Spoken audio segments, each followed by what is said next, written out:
Bonjour et bienvenue au podcast Les Éconos. Comme vous pouvez sûrement entendre, je suis Anthony, de retour pour cet épisode. Bonjour Christophe. Salut Anthony, ça va bien? Ça fait longtemps qu'on t'a pas eu sur le podcast. En effet, j'étais occupé avec mon emploi, ma conjointe aussi, et puis on a maintenant un troisième petit garçon. C'est rien de plus beau. Écoute Anthony, tu nous as manqué, mais pas tant que ça. On a été capable de survivre sans toi. Mais très content que tu sois de retour. Puis justement, aujourd'hui, c'est super intéressant de t'avoir parce qu'on va parler d'immobilier. J'aime ça, l'immobilier. C'est pas la première fois qu'on parle d'immobilier, mais cette fois-ci, on parle d'immobilier commercial. On a Jake Sinclair de chez JLL, qui est un courtier, dans le fond, qui représente les locataires pour tout ce qui est commercial. Pour moi-même l'avoir vécu récemment, d'avoir travaillé avec Jake, c'est un processus qui est super intéressant. Donc, sans plus tarder, Anthony, on part ça.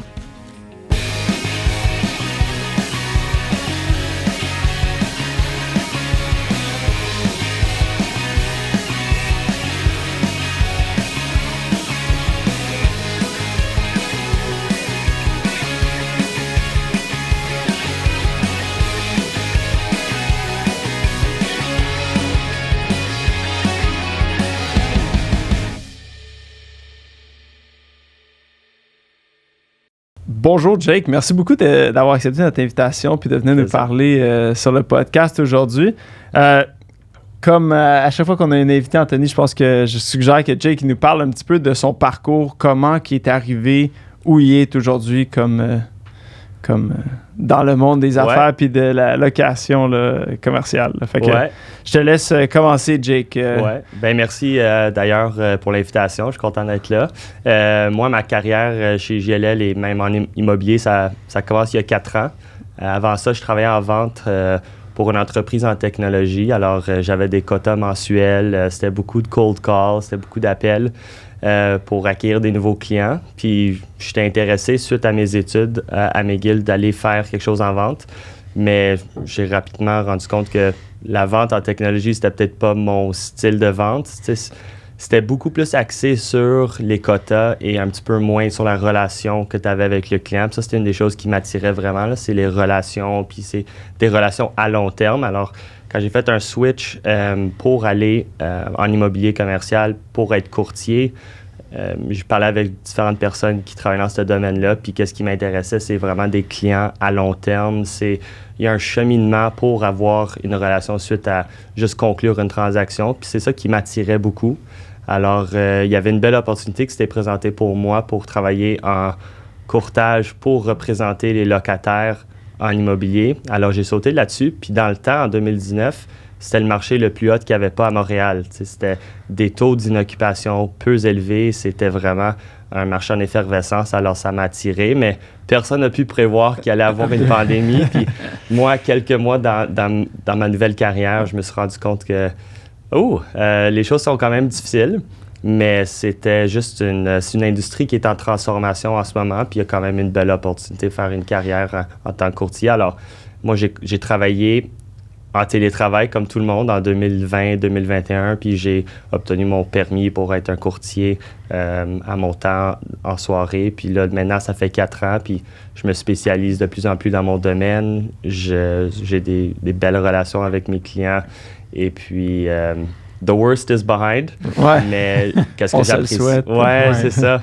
Puis c'est ça. Ben, maintenant, qu'est-ce que j'apprécie beaucoup de mon travail, c'est le fait que c'est des transactions très complexes. C'est intéressant, c'est stimulant. Puis j'ai une bonne relation avec mes clients. C'est vraiment quelque chose qui se passe à long terme. Parce que, dans le fond, pour donner un petit peu plus de contexte sur qu'est-ce que je fais, je représente exclusivement les locataires pour leurs besoins de bureau.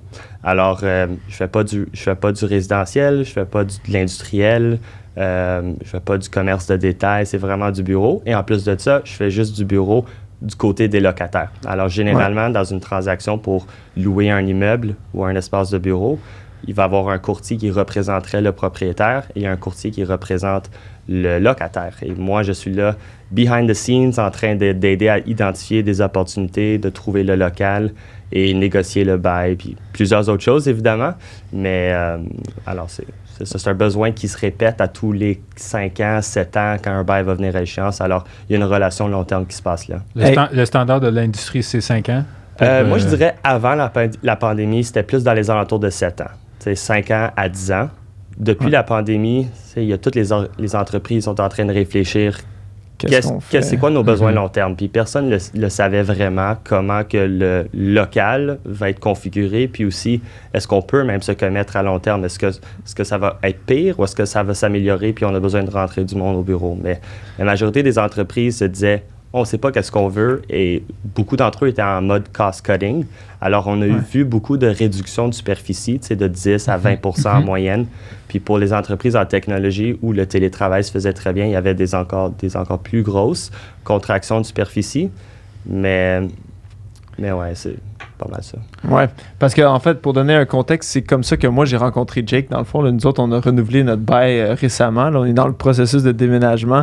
Puis c'est tout le processus que j'ai fait avec Jake au courant de l'hiver. OK, cool. D'aller chercher des locales. Tu sais, Jake a fait, c'était une référence d'un de mes clients que Jake est arrivé, puis tu sais, il a pris le temps de faire une analyse de nos besoins, justement, à savoir qu'est-ce qu'on a besoin, puis de planifier dans le futur aussi, de dire comme on loue pour 5 ans, on est en croissance, combien de superficie on va avoir besoin, est-ce que je vais comment plus gros, c'est quoi mes options, puis c'est ce que Jake a vraiment tout facilité, on l'a rencontré, il a pris note de nos besoins, puis après ça, il nous revenait avec une liste des choix, de comme, des 20 trucs disponibles selon notre budget, selon notre grandeur, selon la géographie qu'on voulait, puis la configuration, puis après ça a été de les visiter. Là, on a visité quand même un 5 à 7, je pense, à peu près. Okay. Puis, fait que ça a vraiment... Puis, écoute, c'est tout un processus que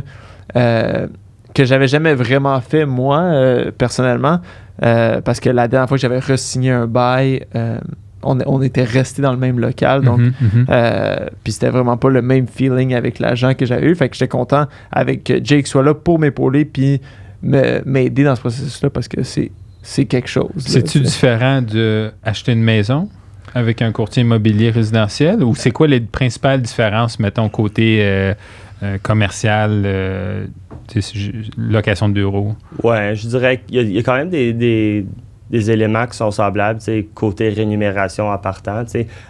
Nous autres, on est rémunérés 100% par le propriétaire et non par le locataire. Alors, comme dans une maison, le courtier acheteur, lui, sa rémunération, c'est de la part du vendeur. C'est des similarités qu'il y a pour nous autres. Je dirais que nous autres, c'est des cycles de transactions qui sont beaucoup plus longs. Pour une maison, on peut avoir un acheteur qui veut quelque chose dans quelques mois, quelques semaines. Ça peut vraiment varier. Puis c'est pas pour dire qu'on n'a pas des échéanciers serrés des fois en commercial, mais en général, une transaction typique, ça peut être 12 à 18 mois. À l'avance. Oui, à l'avance. Comme si je reçois un appel de quelqu'un qui a un bail qui échéance dans un mois, c'est comme il fallait m'appeler il y a 1 an. Ouais, too late. Oui, parce que la réalité, c'est que c'est des process qui sont super longs. Comme Christophe avait mentionné, dans notre situation, puis dans les autres situations aussi, il y a un élément d'analyse de besoins qui peut être quand même très complexe. Nous, on est là pour supporter, puis notre rôle, d'ailleurs, c'est quelque chose qui a vraiment changé pendant la pandémie, c'est qu'on a un rôle beaucoup plus consultatif que transactionnel qu'il était auparavant. Avant, il y avait moins de levier avec les propriétaires, les besoins étaient assez semblables, c'était un espace de bureau. Combien d'employés? C'est quoi la superficie d'employés par pied carré?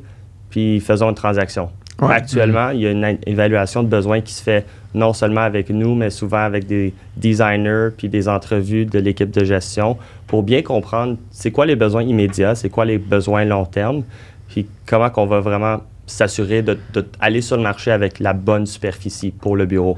Ouais. Surtout si on veut se commettre à 5 ans ou à 10 ans. Alors, il y a beaucoup d'entreprises qui ne savent pas exactement qu'est-ce qu'ils veulent, ou il y a des acquisitions qui s'en viennent, ou il y a d'autres choses, qui fait en sorte que on peut seulement se commettre à 2 ans, 3 ans. Puis on a vu beaucoup de ça durant la pandémie. La demande pour la sous-location, c'est quelque chose qui est en hausse en ce moment. Ouais. Les entreprises savent qu'il y a des belles opportunités d'un côté financier, mais aussi pour un bail plus court, de prendre quelque chose qui est tel quel puis de ne pas faire un long-term commitment. Auparavant, quand on avait c'était mieux défini qu'est-ce qu'il fallait à long terme, ça se faisait des bails à 10 ans. Ça se fait encore, puis on commence à le voir de plus en plus maintenant, mais ça prend une bonne clarité sur qu'est-ce qu'on veut à long terme. Oui. Qu'est-ce que l'entreprise? C'est souvent des entreprises? Oui. Alors, les clients, pour moi, dans le fond, c'est des entreprises. Ils vont louer des espaces de bureau. Alors, c'est une transaction commerciale, puis il faut vraiment bien évaluer le tout. Puis ça varie pour toutes les entreprises. Il y a des entreprises qui sont en assurance, qui comprennent la croissance qui va se passer sur 10 ans. Alors, ils peuvent faire un bail de 10 ans. Puis il y a des avantages de faire un bail de 10 ans parce que généralement, il y a une manière d'avoir un meilleur taux, des incitatifs, comme les propriétaires vont offrir une allocation monétaire pour faire des travaux. Cette allocation monétaire va être plus haute si on fait un bail à long terme versus un bail plus court terme. Alors, pour retransformer un local, ça prend un bail plus long terme. On en voit moins actuellement à cause des besoins puis de l'incertitude. Mm-hmm. Alors, c'est pour ça que je dirais en moyenne, maintenant, les transactions, c'est plus 2 ans, 3 ans, mais puis, ça varie. Pour répondre à ta question, Anthony, là, c'est quoi la différence entre le résidentiel puis le commercial? Ce que moi, j'ai trouvé, c'est que avec le commercial, là, pour la location de bureau, c'est que tu ne deals pas avec quelqu'un qui est comme d'égal à toi. Tu deals avec comme des grosses compagnies de location. Certains, ils possèdent plusieurs tours à bureau. Fait que c'est quand même... Ils ont quand même un rapport de force sur toi. Puis c'est surprenant leur inflexibilité par rapport à la situation. Tu sais, moi, quand je suis arrivé pour renouveler mon bail, j'ai appelé mon propriétaire actuel. Puis j'ai dit, écoute, là, avec la pandémie, les tours à bureau sont vides. Tu sais, je m'attends à ce que vous m'offriez, que tout le monde se pitche pour m'offrir quelque chose de quasiment gratuit. Là, de dire comme, écoute, viens, là, genre, on t'offre n'importe quoi que tu veux. Non, ils sont quand même assez rigides, puis ils ont quand même un pouvoir de négociation avec toi. Eux préfèrent un taux de location plus bas que de... J'imagine qu'ils ont des comptes à rendre, puis j'imagine qu'ils ont un certain dollar.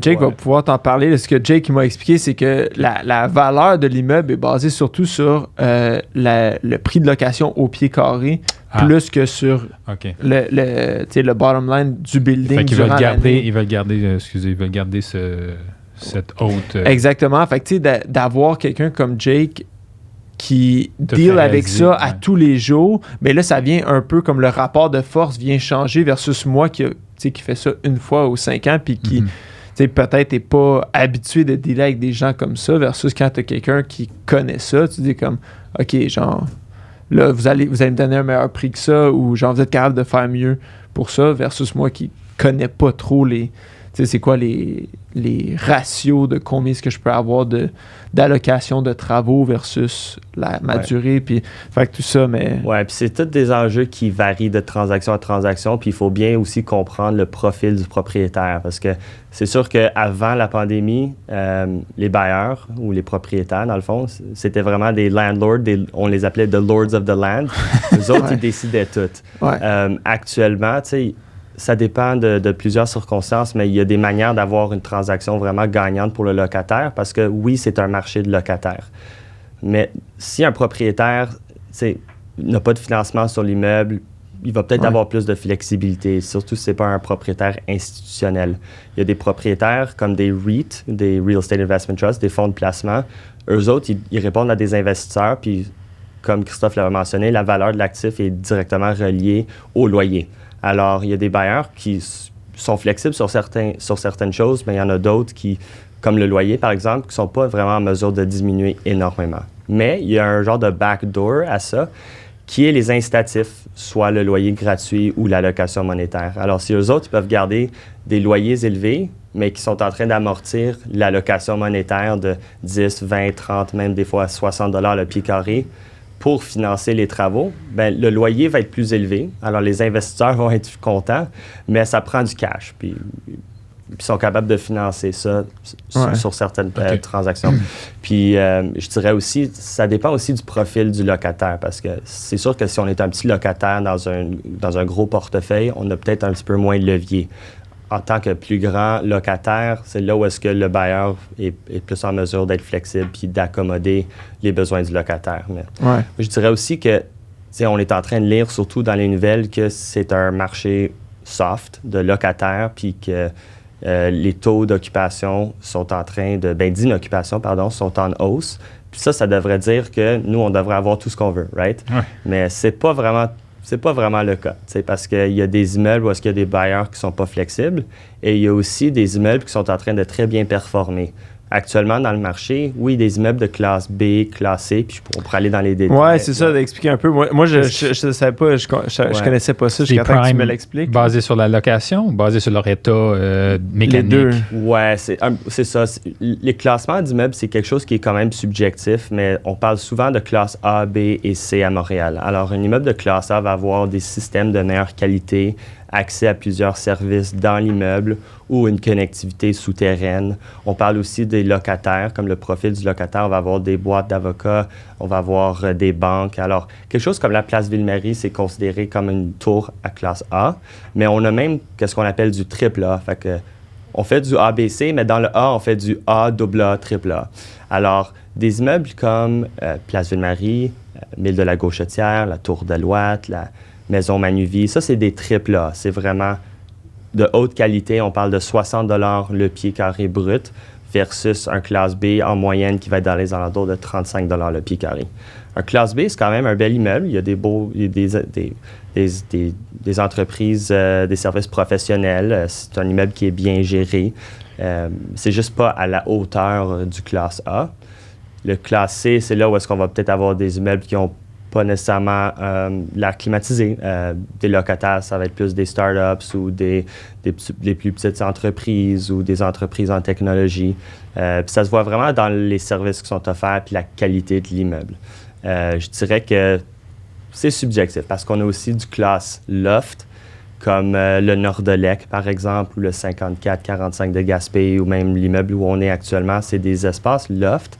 Mais si le propriétaire est en train d'injecter beaucoup pour des services, pour des systèmes de qualité, on peut quand même dire que c'est un classe loft, mais ça l'agit en tant que classe A.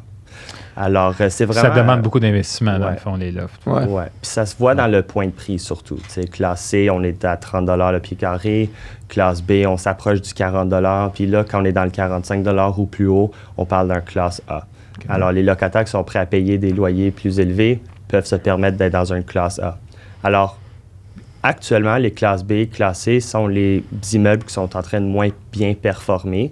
C'est là où est-ce qu'on a beaucoup plus de levier. C'est là où est-ce que en tant que propriétaire, je serais plus content d'être un propriétaire de classe A que de classe B et C en ce moment. Parce que les taux d'inoccupation sont en hausse pour les BC, puis pour les A, on est en train de voir une diminution dans les taux d'occupation. Ça, c'est des immeubles qui sont très performants en ce moment. Puis ça vient avec la tendance de les entreprises qui sont prêtes à faire une réduction de superficie, mais ils savent que pour amener les employés au bureau, il faut faire le genre de flight to quality. Ouais. Alors, quelle sorte de service qu'on peut offrir pour donner envie de revenir? Mais ça, c'est dans les classes A. C'est des immeubles qui sont en train de très bien performer. C'est là où est-ce qu'on a moins de levier avec les propriétaires. Interestingly, on voit dans les nouvelles que le marché va mal, puis c'est vrai que c'est un soft market, mais pour le double A, le triple A, ça se passe très bien en ce moment. Oui, puis ça va être... Si on veut, si tout revient à normal, j'imagine que ça va être les prime spots, ceux qui vont être pris en premier. Tout le monde veut, ou en tout cas, tout le monde qui a de l'argent veut les meilleurs spots. Oui, tout le monde en ce moment veut quelque chose de qualité, puis ils savent que c'est important pour la rétention des employés, pour la culture de l'entreprise. Alors, les entreprises qui peuvent prendre ces décisions-là peuvent forecast sur un bail de 10 ans, c'est quoi les besoins. C'est de là que vient une grande portion des transactions classe de 5 ans, de 10 ans, parce qu'il va falloir injecter de l'argent pour aménager un local pour les besoins à long terme d'un locataire. Puis, en ce moment, les besoins sont complètement en train de changer. La manière qu'on utilise le bureau avant la pandémie, c'était vraiment du 9 à 5. Mais on ne fait plus du paper pushing. Ouais. Avant, on allait au bureau parce qu'on n'avait pas d'ordi. C'était là qu'on pouvait faire notre travail. Mais actuellement, on est beaucoup plus mobile, il y a la capacité de travailler de la maison. Alors, ça prend un espace qui va être complètement repensé. On parle de plus de salles de réunion, on parle d'un coin de lounge, cuisine, collaboratif, où on peut prendre un café puis avoir une conversation informelle. Mais ça prend de l'investissement. Et c'est pour ça qu'on travaille souvent avec les designers dans notre transaction, c'est pour repenser ces décisions-là. Mais ça prend un investissement d'un bail de 10 ans pour retravailler le local puis de financer les travaux, parce que sinon, avec les coûts actuels de construction, c'est très cher. Est-ce que c'est les propriétaires qui financent à 100%? Mettons, tu renouvelles pour un 5 ans en ce moment. Ouais. Quelle proportion des rénovations, ou est-ce que c'est juste certains types de rénovations? Ils vont te donner une allocation, dans le fond. Si tu veux plus que ça... c'est supposé couvrir... C'est parce que tu fais un plan, puis si, admettons, eux disent « OK, tu aurais besoin... Nous autres, on est prêts à mettre 50 000 », ils vont te dire « OK, oui, on va aller avec 50 000 », mais t'en as d'autres que, si ça a besoin de 100 000, ils sont prêts à mettre 50 000, il faut que tu mettes 50 000 toi-même. C'est un coût partagé. Ou des fois, je pense que Jake... Ils vont dire, oui, on va le payer le 100 000, mais là, tu n'es plus à 35 $ du pied carré, tu es à 40. Okay. Nous, c'est vraiment sur une base de pied carré. Ouais. Alors, dans le fond, on peut regarder les transactions qu'on fait quand on fait une négociation avec un bailleur, on regarde à toutes les différentes transactions qu'on a faites. Dans le fond, c'est nos comparables. Puis, on peut voir, tel et tel et tel propriétaire est prêt à financer 50 $ le pied carré. Puis, on utilise ça comme levier dans nos discussions pour pouvoir étirer la location offerte à 50 $ ou 60 $ le pied carré. Maintenant, est-ce que les travaux vont être 60 $ le pied carré? Quand on parle d'un espace qui est complètement en béton, sur la dalle, avec les colonnes, ça peut coûter, avec les coûts actuels de construction, au-delà de 100 $, 150 $ jusqu'à 250 $ le pied carré. Il y a des boîtes, des firmes d'avocats qui vont faire 250 $, 300 $ le pied carré. Alors, la différence, c'est financé par le locataire upfront. C'est un coût pour réaménager un local puis pour déménager. Mais ça arrive très souvent que sur 5 ans, si on a une allocation de 20 $ le pied carré, puis qu'on a un budget, puis on n'a pas besoin de faire énormément de travaux, mais on peut rentrer ça dans le budget. Puis ça se fait. Ouais. Comme nous, tu vois, le local qu'on trouvait, on avait besoin quasiment as-is. Il était parfait. Genre, c'était exactement ce qu'on avait besoin. Fait que, il n'y a pas eu tant de... Il y a toujours des travaux, là, refaire un peu, arranger, mais... on a été chanceux à ce niveau-là où est-ce qu'on n'avait pas besoin d'aller chercher un grand budget, fait qu'on pu négocier plus sur le prix, mais c'est pas tout. Il y avait d'autres locales qu'on regardait qui avaient besoin de beaucoup plus de travail. Ouais. Puis il y a des espaces qui, comme celui qu'on a trouvé, il n'y avait pas besoin d'énormément de travaux. La demande en ce moment, c'est vraiment pour des sous-locations parce qu'il y a moins de... Il y a des deals à être faits, puis il y a moins d'investissement à faire dans les travaux. Puis la demande se fait aussi pour des espaces à base directe avec les propriétaires, mais qui sont déjà aménagés. Parce que comme ça, on peut faire des modifications au local sans trop jouer dans les systèmes électriques, mécaniques, la plomberie. C'est ça qui devient dispendieux. Mm-hmm. Alors, si on est capable de trouver quelque chose qui est plutôt aménagé, là, on peut le mettre au goût du jour puis faire des améliorations cosmétiques. OK. Alors... Puis... Dans les buildings, Jake, comment est-ce que tu entrevois ça? Là? Si tu dis que les classes B, les classes C, ça performe pas très bien, est-ce qu'on peut envisager des diminutions de prix pour les locataires? Est-ce qu'une transformation peut-être, là, je sais que des fois, il y a certaines villes où ils commencent à transformer en résidentiel qui, on l'entend tous les jours, là, crise du logement. À quoi qu'on peut s'attendre selon toi? Là? C'est dur à dire, mais... Oui. Ben, c'est sûr qu'on est dans du jamais vu en ce moment avec le marché, mais ça se passe tout le temps. Il y a toujours il faut réinventer comment que le bureau est utilisé. Puis le cycle immobilier, c'est comme un cercle. Il y a un up market, il y a un down market. Mais il va éventuellement y avoir un équilibre. La question, c'est est-ce que ça va se passer dans 5 ans ou est-ce que ça va se passer dans 10 ans? En ce moment, l'offre est plus grande que la demande. Et moi, j'aimerais pas vraiment ça être un propriétaire de l'immeuble classe B, classe C, parce que oui, il va falloir diminuer les loyers pour pouvoir attirer des nouveaux locataires, ou il va falloir faire des injections puis des améliorations assez importantes dans les aires communes des locaux puis d'augmenter la qualité de l'immeuble pour donner envie de s'installer dans un immeuble classe B, classe C. En ce moment, le taux d'inoccupation va augmenter puis va s'empirer avant qu'il s'améliore. Alors, on peut prévoir ça, surtout pour les classes B, classe C. Pour le classe AAA, par exemple, c'est quelque chose qui est en train de s'améliorer. Mais à mon avis, il doit y avoir un équilibre. Puis est-ce que cet équilibre-là va venir par une continuation de nouvelles entreprises de l'étranger qui s'installent à Montréal, par une croissance naturelle de la population, ou est-ce que ça va se faire à travers des conversions? Tu sais, est-ce qu'on va prendre un immeuble désuet puis le convertir dans un espace laboratoire ou résidentiel? Ça peut être un des enjeux. À Calgary, par exemple, eux autres, ils ont environ 32-33% de taux d'inoccupation. C'est hyper élevé. Puis eux autres sont en train de commencer à faire des projets de redéveloppement pour transformer un espace commercial à résidentiel. Ici, à Montréal, on est en train de faire notre premier projet au centre-ville. Puis c'est pas JLL, mais c'est notre premier projet en tant que Montréalais qui se passe juste à côté de la 10 dans un immeuble La Chance. Alors, c'est un immeuble qui va être converti en résidentiel. La raison qu'on le voit moins, c'est à cause que c'est hyper dispendieux de faire cette transaction-là. Ça ne va pas juste être financé par le privé parce qu'il n'y a pas nécessairement un énorme incitatif de le faire. Ça prend un investissement privé et public en collaboration pour justifier ça.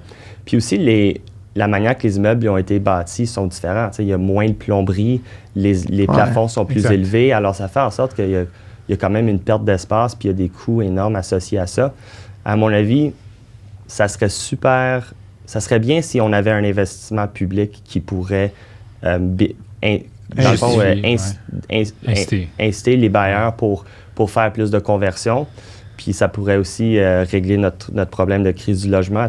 À mon avis, si on était capable de faire quelque chose pour offrir du logement abordable pour tout le monde, ça serait l'idéal. Mais personne n'a une boule en cristal. Alors on ne sait pas qu'est-ce qui va comme générer cet équilibre-là. Mais c'est sûr que ça va s'empirer un petit peu plus avant que ça s'améliore parce que la tendance continue. Au Québec, on a de la misère de ramener les employés au bureau. Alors, le 2 jours, semaine, ça risque de continuer un petit peu. Je ne suis pas confiant que d'ici la fin de l'année, on va avoir un 4 jours semaine, 5 jours semaine. Ça risque d'être comme ça quand même long terme. Puis, exact. Je suis d'accord avec toi de dire, je pense que oui, c'est un cycle, mais je pense qu'il y a quand même un paradigme qui a été brisé là, avec la COVID. Tout le monde qui peut travailler de la maison du 5 jours semaine, je pense pas qu'on voit ça de façon majoritaire là, pour d'ici au moins 5 à 10 ans. Là. Puis je pense qu'il y a beaucoup de bureaux un peu comme nous on a signé un bail avant la COVID de 5 ans, 7 ans, 10 ans, puis que là, comme là vient notre opportunité de dire comme OK, ben là, je re-signe-tu ou je re-signe pas, versus pendant longtemps, on était pris avec des bails. Fait que pendant la COVID, les immeubles, la plupart, à moins que la compagnie ferme, les paiements de loyer continuaient de rentrer. Puis avec les subventions pour le loyer, ça a aidé tout le monde à payer son loyer pendant la pandémie. Fait que les autres, ils n'ont pas eu trop mal, même si, écoute, les buildings étaient vides. Là. Moi, quand je rentrais... J'ai jamais, il y avait zéro trafic, c'était super. Aller travailler au centre-ville, c'était la meilleure place à aller. Là. Il y avait zéro trafic, parking super facile à trouver.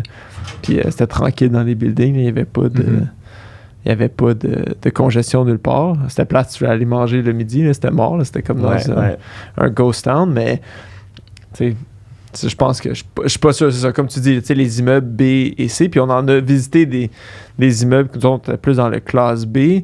Puis c'est aussi c'est un scale. Là. C'est pas toutes les classes B qui étaient au même niveau. Là. On avait des classes B qui étaient peut-être un peu plus A que d'autres, là, puis qui étaient un peu plus chers, puis t'en avais d'autres que j'étais comme Jake, t'es sûr c'est un classe B? C'est vraiment, il y en avait, t'es comme non, c'est beau. Même, il y en a qu'on n'a même pas été visités, là, fait que, mais c'est ça, fait que c'est comme, je pense, ceux qui sont là, si t'as le choix de, comme tu dis, Jake, on a besoin d'un peu moins de superficie, parce que quand tu partages l'espace, t'as pas besoin d'avoir comme un bureau attitré pour chaque personne tous les jours. T'as plus de budget pour mettre ailleurs dans un plus bel édifice. Là. Fait que les moins beaux, c'est ça, il va falloir qu'ils injectent là, ou qui. Ouais. Puis c'est ça, pour sur le point de revenir au bureau, il y a plusieurs choses qui doivent être faites. Je pense que si on commence à voir les grandes banques qui commencent à mandater les employés de revenir, puis peut-être ça l'aiderait beaucoup si le gouvernement fédéral et provincial commençait à mandater les employés de rentrer au bureau. Il y aurait un trickle-down effect, mais pour plusieurs années. les chefs d'entreprise, ils faisaient un petit peu un wait and see. Puis surtout avec la pénurie de main-d'œuvre, ça faisait en sorte que si on exigeait les employés de revenir au bureau, mais ils pouvaient aller juste à un compétiteur qui leur offrait plus de flexibilité sur où ils aimeraient travailler. Ouais. Alors, c'est sûr qu'une fois que les entreprises commencent à accepter collectivement que c'est bien pour eux autres d'avoir les employés au bureau, puis les données montrent que les employés qui sont au bureau vont, surtout comme ceux qui sont en train de générer du revenu, vont générer plus de revenus quand ils sont en présentiel. La culture d'entreprise est meilleure quand elle est là. Quand le monde est là, il va y avoir un push pour rentrer le monde, mais pour qu'eux autres, ils viennent, il faut avoir une certaine motivation qui vient de l'interne. Puis si un espace de bureau est bien aménagé, qui offre plus que qu'est-ce qu'on a à la maison, des services, des beaux restaurants, des collègues, des belles relations avec ses collègues, ça donne envie de revenir. Alors, c'est sûr que ça va être nécessaire pour ramener le monde. Mais en ce moment, déjà, on commence à voir plus de monde au centre-ville, surtout les mardis à jeudi. Il y a plus d'achalandage sur la rue Sainte-Catherine. C'est bon pour nos commerces, c'est bon pour notre ville, c'est bon pour l'économie. Alors, je pense que le monde va commencer à se rendre compte que ça, c'est des enjeux qui aident. Le REM va être installé bientôt. Ça va vraiment aider avec le transport. Mais on va commencer à voir ça. Je pense que le monde, ils vont commencer à être tannés aussi d'être chez eux. On est des êtres sociales. C'est important qu'on voit du monde. C'est important qu'on sort de la maison. Alors, j'aime pas vraiment utiliser le mot hybride. C'est très black and white.